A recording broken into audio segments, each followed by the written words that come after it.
What's up, guys? So the other day, I was having a really interesting conversation with an acquaintance of mine, and I went off on this topic of the word deserve because it's thrown around a lot, and people seem to think that being deserving of something is a real concept.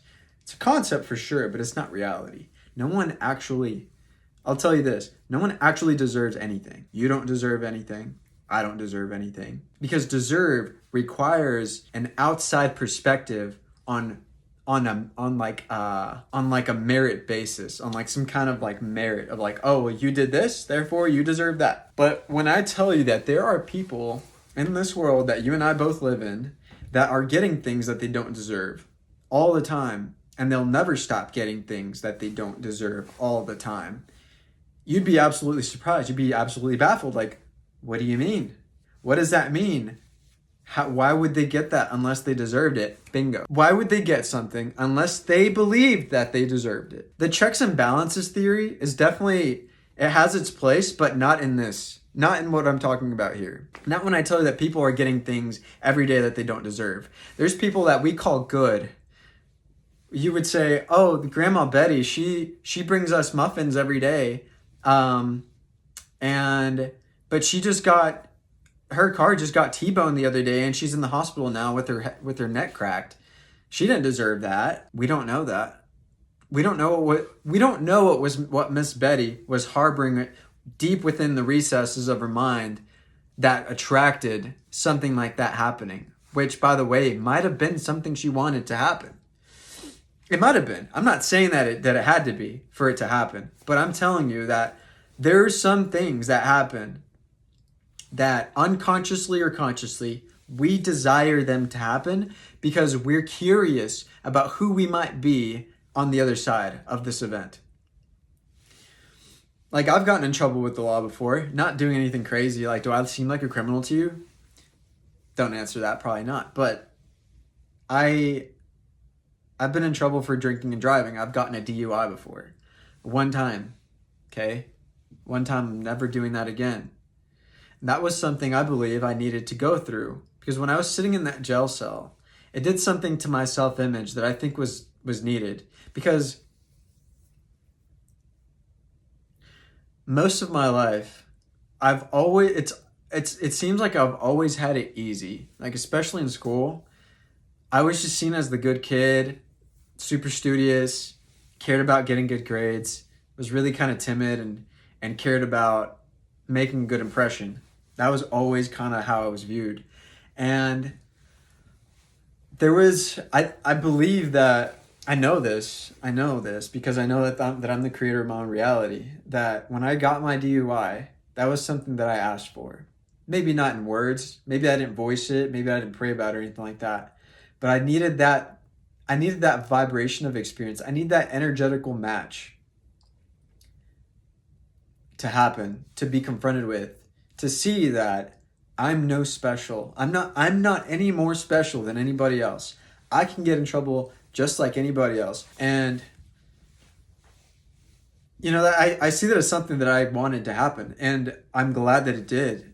And it was very meta. Like, me sitting in the jail cell, I understood exactly what was going on in my mind and why I was able to take it so well. Because I was like, wow, I can be in jail just like anyone else. Like, I didn't see it as an achievement. It was a new precipice. It was newfound territory. I found myself in a new place. Another thing is that I recognized as I was there, I had the understanding that I always knew this, but I needed proof. It's like, okay, I have been thinking in a way that led me to this jail cell. I have been thinking in a way that led me to take actions that led me now here. So these are the things I did, right? Why did I do those things? Because I believed that me was someone that did that. I allowed, like, what I did and the things that I did were only allowed to happen. I only allowed myself to do these things because they were congruent with my self-concept. They were congruent with my self-image. My self-image allowed me to do things that led me to be in jail. So I saw that, yes, thoughts create things, your beliefs create your reality, and I had been thinking in a way that led me to that jail cell. Surprisingly enough, this was good news.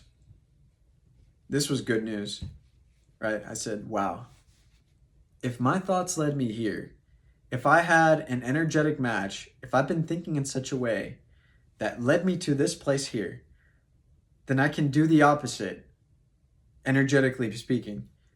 I can think of something else. I can think of other things. I can focus my mind and my efforts on something different, and it will lead me there as well. Because the only reason I got there is because the conviction of, yes, I am going to drink this much tonight, and I'm going to have fun while doing it. That's another key thing, is when people are trying to get to have their own success, their own piece of success in life, is they'll do kind of what I did with that night with getting in trouble. They'll do the thing of like, okay, well, we're gonna drink these drinks, metaphorically speaking. I'm gonna drink these drinks, and I'm gonna get in this car. I'm gonna go to this place. I'm gonna be in these surroundings. These are the experiences. This is the environment I'm putting myself in. But I'm gonna hate doing it. I'm gonna hate the whole time doing it, and they never get there. They never get there. Because how are you gonna be somewhere if you don't feel good about it? You're not gonna want to be there if you don't feel good. Like, you don't go anywhere you don't want to be. So when I was going to the strip club, when I was going to the bars, I was going there because I wanted to be there. I wanted to enjoy myself. I knew I could see myself enjoying it, right? But people see that this works for people to get into jail and then sometimes even get killed or kill other people, and see how that's such a guaranteed road to get to the things that you don't want, that they don't apply. They don't think to apply the same concept. They don't think to apply the same strategy of like, okay, how about I see myself as someone, why don't I see myself there? Let me visualize myself where I actually want to be. Let me visualize myself at the peaks of success, whatever that means to you. And let me do the things that would technically in real life, in this physical 3D world, lead me there. That would be, lead me to be there as a consequence, and also enjoy it. Why don't I also do those things with an attitude of, I'm meant to be here. I'm meant to be doing this. I chose to be doing this. I chose to be putting in these long hours, whatever those are. I'm just doing what I like to do. And you look up and you're like, oh, Ferrari, or, Urus Lamborghini? Of course, like, okay, that was supposed to be there. I mean, I guess that makes sense, because I just enjoy life, and this is who I am, right? And so, but people don't do that. They almost do this like sort of self-masochistic effort of, oh, I need to, going back to the concept of suffering, that suffering is a sin. Oh, I need to suffer through this. No pain, no gain. Which, by the way, pain is cool. Pain is fine. Obviously, pain is going to happen when you're stretching yourself to new limits. That's natural, but suffering is not natural. But they'll go through this suffering ritual, thinking that because they're suffering, they deserve to be at the end where this other person is. Oh, that person didn't suffer like I did. Look at them. I should be having that. They didn't put in the work that I did. They put in the hours. So why are they there and you're not? Oh, that's just luck. Obviously, I just have bad luck. And it's like right there's the answer that this person might not even be asking for. Sometimes you need to ask for the answer to even get one, right? But if this person were honest with themselves, they'd realize that maybe they don't know. People genuinely don't know that their attitude towards the things that they're doing, thinking that it's going to lead them somewhere, is almost always the deciding factor on whether they get there or not. Because the attitude you take towards something is an indicator of the self-image that you have. And the self-image dictates whether you believe that you deserve something, which again isn't dependent on what you do, but the attitude you take towards what you do, the attitude that you take towards who you are. It's like, do you believe that you are that? Do you believe that that's who you are? That if these things show up, it's only natural that they would have shown up, because you're content with who you are. That's why you need to get content with who you are. You need to get content with who you are. And if you don't like who you are, decide on someone else. Decide on something else. Decide on something that would allow you to look at yourself and be proud. Maybe not even just proud, but content, genuinely content. People say contentness is not good because it leads you to stagnation. But I would argue otherwise. I think that when you live from a place of contentment, then you believe that you have everything. And when you believe that you have everything already, you do things out of the creativity and the fun that they even bring. It's never out of the outcome. It's never of what I might get if I do this thing, but because it's just another expression of who I am. It's just another thing. That's me. That's just me again. Hey, look, there's me again. Penthouse with 10 supercars. There's me again. There's me. It's congruent with who I am. Of course it's there. Why wouldn't it be? It's a reflection of who I am, and that's all life is anyways. My beautiful wife and my loving kids as well. They're also me. Look at that. That was supposed to be there.